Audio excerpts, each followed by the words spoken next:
Hi, this is Cameron with MAGA News. And if you haven't heard already, Kanye West was recently hospitalized due to what the mainstream media is reporting is exhaustion and sleep deprivation.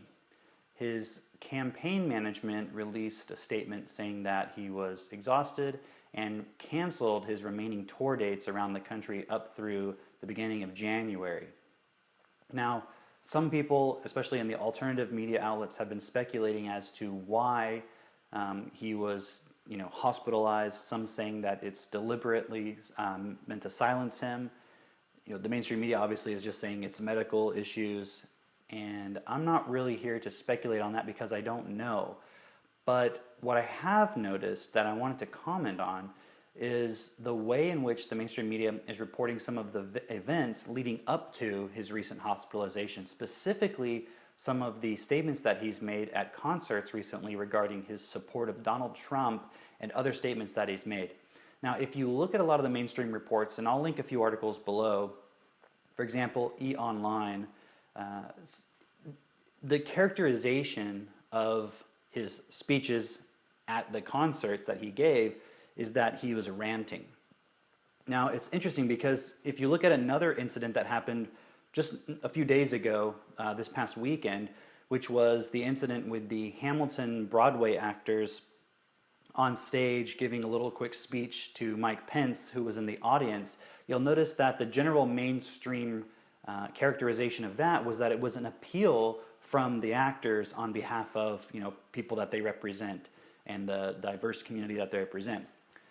So if you look at, for example, that, which is characterized as an appeal versus Kanye West's behavior, which is characterized as a rant, I think that's very telling in itself. And whenever you see heavy negative or heavy positive review on something by the mainstream media, it doesn't mean that they're not telling the truth per se, but it is, for me at least, a red flag to go and investigate further.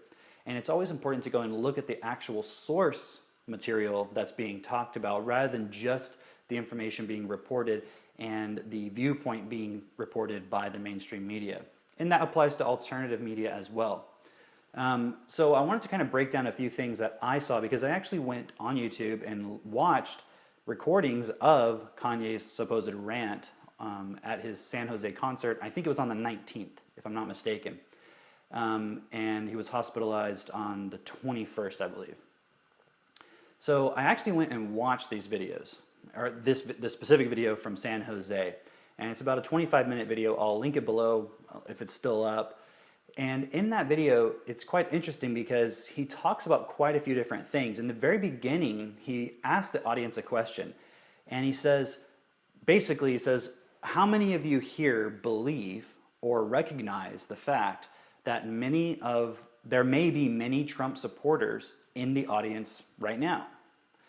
And the immediate response was loud booing from the audience.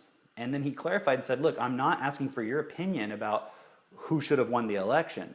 I'm asking, do you recognize the obvious fact that there are people in the audience, perhaps many audience members right now, who like Kanye and also like Trump? And he didn't quite get the response that he was perhaps looking for. There was still kind of continued booing. And he then went on to talk about a number of different issues. For example, one of the first things that he brought up was the point of what Donald Trump's election really means. And, I watched this video, and there may be other clips that I didn't see. I don't know if this video necessarily was right at the very beginning and end of his. Oh, actually, I saw the end of it, which he says, "Okay, let's play some more music." But in the beginning, it looks like maybe it just cut in, and he maybe perhaps had already been talking for a short period of time. But once he asked that question about the Trump support, he then goes on to talk about, for example, the fact that whether you agree with Trump's politics or not, he definitely is a political outsider. He, yes, has a lot of money, has connections, but didn't come from inside politics. He's not a career politician who is, just basically stepping up to the next level of political power, like, for example, Hillary Clinton was doing. And he was basically pointing out that it was the celebrity status of Trump that allowed him to do what he's doing. And throughout this speech that Kanye gave at his concert in San Jose, he also alludes multiple times to a potential presidential run for himself in 2020. And this is something that I think he's mentioned before, but was basically bringing it up and saying and looking at Trump's election in that same context.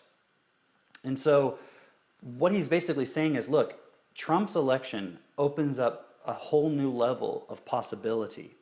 And when I look at that for myself, what I see is that, and I agree, it's really showing that you don't have to play the political game per se.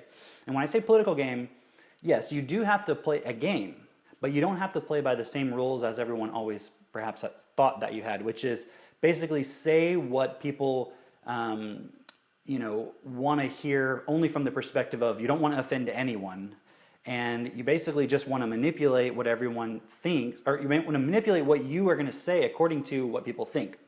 And if you go back, for example, and look at Trump talking even in the 80s and so forth, he's pretty much always said the same things. So he's actually got a pretty consistent message. I don't see that he was just manipulating or changing what he stood for based on public perception.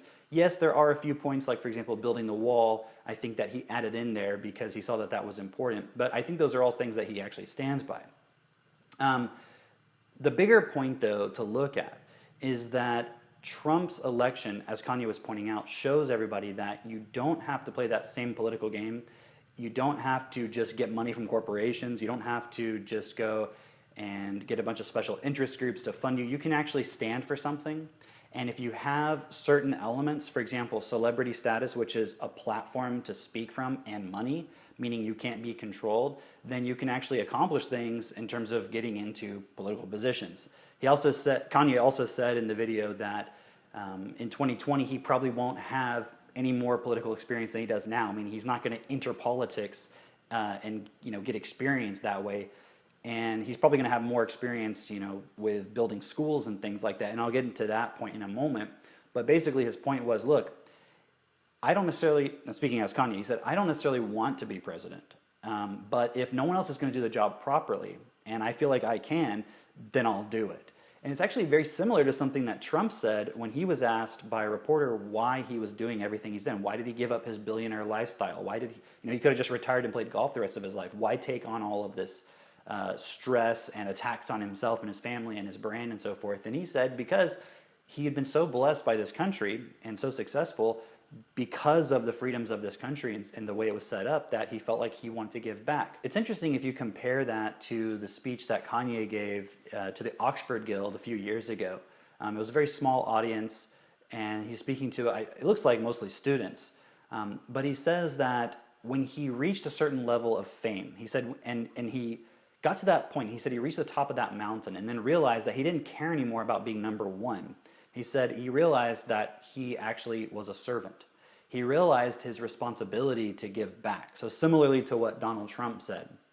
And the other interesting point just to mention here is that if you go back and look at that Oxford Guild speech and a few other speeches that Kanye has done, the stuff that he's saying in San Jose at that concert is not particularly new.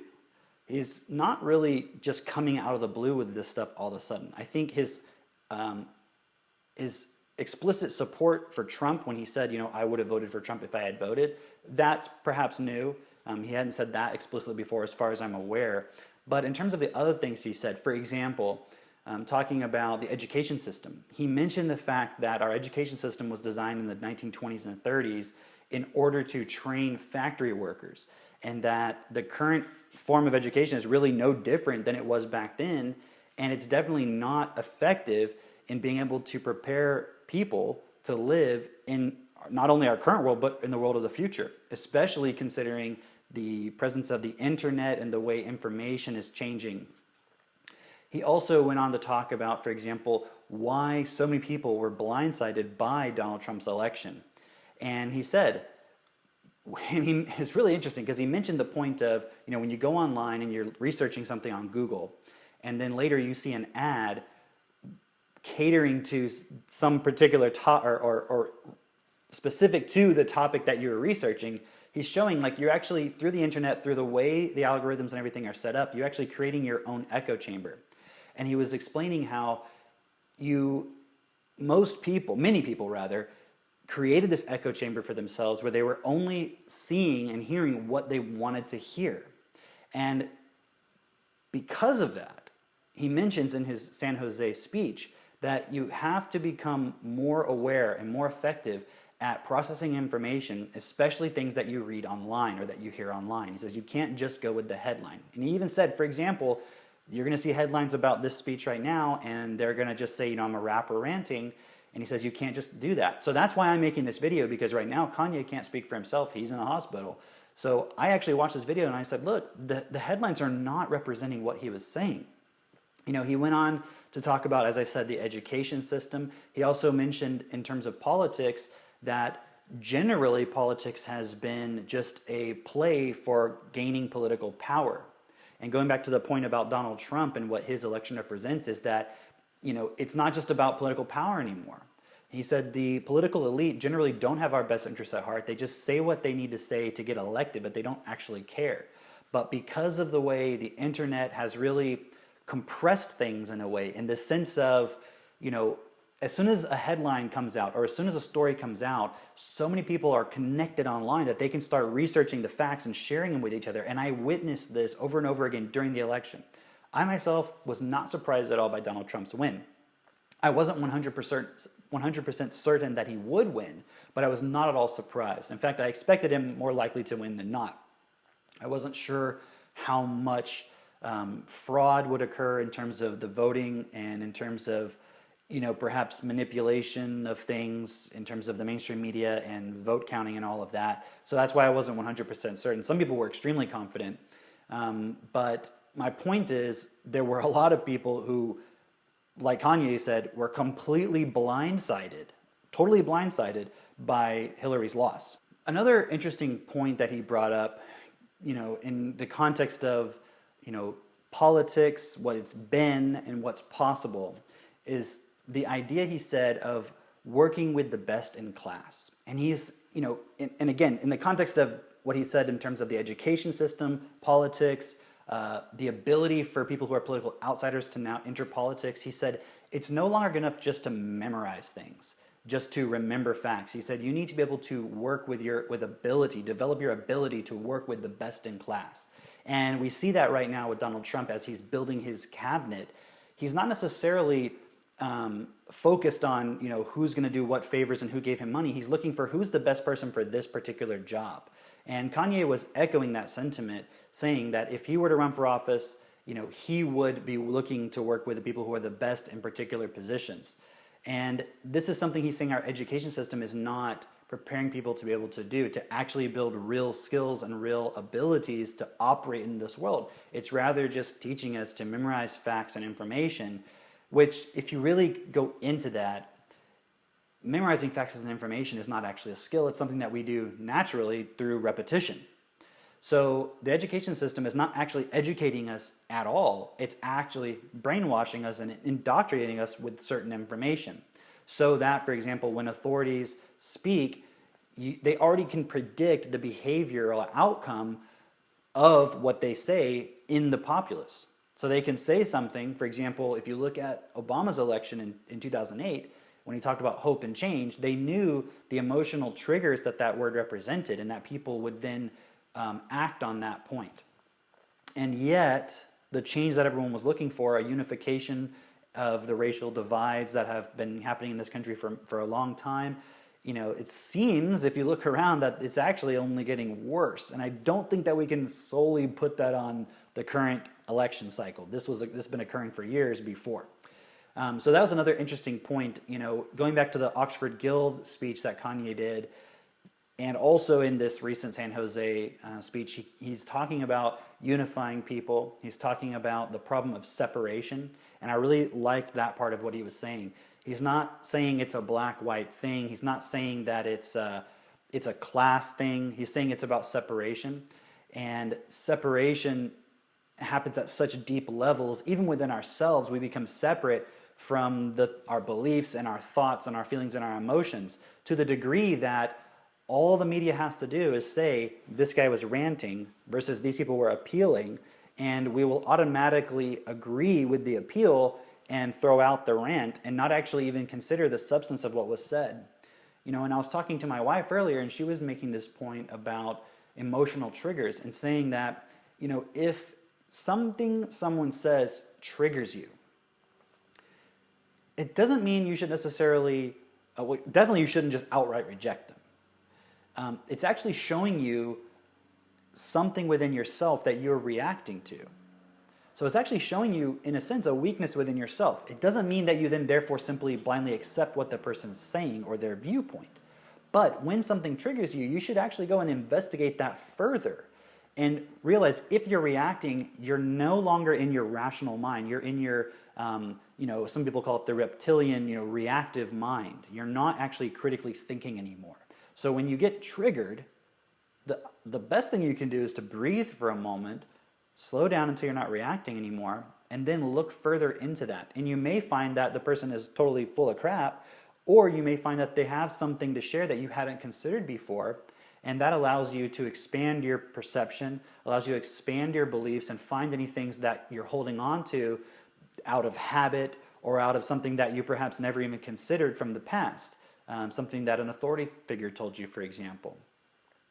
The biggest thing I would like to accomplish with this video is not that you take what I say for granted and that you just believe me, but rather that you go and investigate some of these source material that I'm presenting. For example, the Oxford Guild speech from Kanye and the San Jose speech that he gave. And I think there's another one floating around that I saw as well. I don't know if it's from the same concert because it didn't have information, but I'll post that one below as well. It may have been from another concert, but is another 30-minute speech that he gave.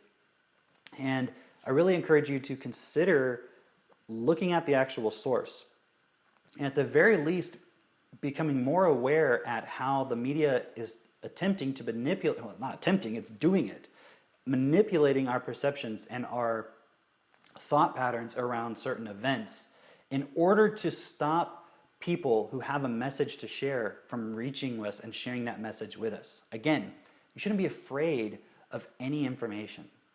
Information is just information. It can't hurt you. In fact, the funny thing is the people who are most afraid of being mind-controlled and brainwashed are the ones who are already mind-controlled and brainwashed. Because you have already a set of mind control on you, and it's the mind control system reacting to new information and rejecting it so that you don't change your mind control currently. So if you really want to take responsibility and have a mind that's open and receptive, but also critical of new information, then you really have to challenge those assumptions. And the best way to do that is to expose yourself to information that you don't agree with. This is the best way to do it.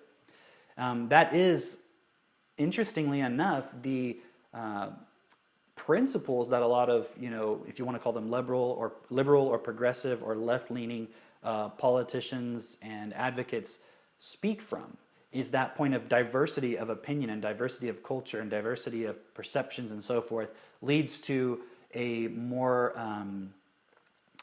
inclusive and a more rational world, a more wide-ranging viewpoint. But we can't simply just accept the point of diversity of opinion. We also have to maintain a certain critical, let's say, a critical discernment about the opinions that we take in or that we share or that we are exposed to. So I'm not saying just blindly accept new opinions. No, expose yourself to new information. Watch Kanye's videos. Watch some of the ones that he's done in the past. Watch Donald Trump's speeches and actually expose yourself to information and see, am I actually mind controlled? Am I believing things about somebody because I read a headline that said this guy's ranting, this guy's crazy, this guy's egotistical? Think about it. If you think Kanye is an egotistical asshole, do you know him personally? What is the basis of that opinion? Because when I look at the information, and it's, again, just my perception and my opinion, I actually think that Kanye is a pretty cool person. It seems like he actually genuinely wants to make a difference in this world for the betterment of all people. And a lot of people might laugh at that, be like, oh no, he's just some egotistical jerk who only cares about himself. But whereas my opinion, although it may not be accurate, is based on my investigation of more information. If your opinion that Kanye is a jerk just because you saw some headlines and you saw, the newspapers on the stand while you're checking out, realize all of that is subconsciously forming an idea in your mind. And unless you're taking complete responsibility for every thought you have about it, you might be influenced into having a certain perception that someone else wants you to have. So that's the takeaway from this video. Make up your own mind. Check out the source material. Think about it for yourself. Make your own decisions. In fact, that's what Kanye was saying. If you go and watch the speech, he was saying you have to make up your own mind. He paced around the stage asking probably 6, 7, 8 times, what do you believe? What do you believe? What do you believe? Asking different audience members. And I think that's the real point for us all to consider is what do I actually believe? Why do I believe it? Is that belief actually mine or is it coming from something else? Am I taking full responsibility for that?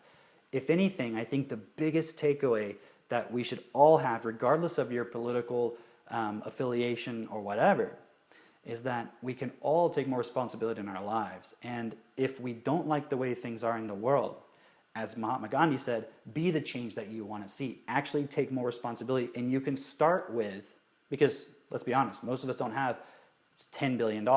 Most of us don't have a platform like Kanye West to be able to influence millions. But you can take responsibility just in your own personal mind, in your mind, with the thoughts that you think, the beliefs that you hold, challenging them, asking yourself where they come from, really examining them in detail. That's a process that takes time and it's challenging. But what else are we here to do? What else are we here to do? Are we here just to survive? Is that the purpose of life, just to survive? For me personally, I don't think that's enough. I think if we're just here to survive, then we're no different than animals. Because if you think about an animal, they're just focused on survival. That's all they really do, survive, right? As human beings, what separates us is our minds, is our ability to think, is our ability to use reason and language to communicate with each other and share ideas. And I think if we want to make the world better, not only for ourselves, but even the animals and the plants and the whole entire planet, the best way to do that is to start by taking personal responsibility within our lives.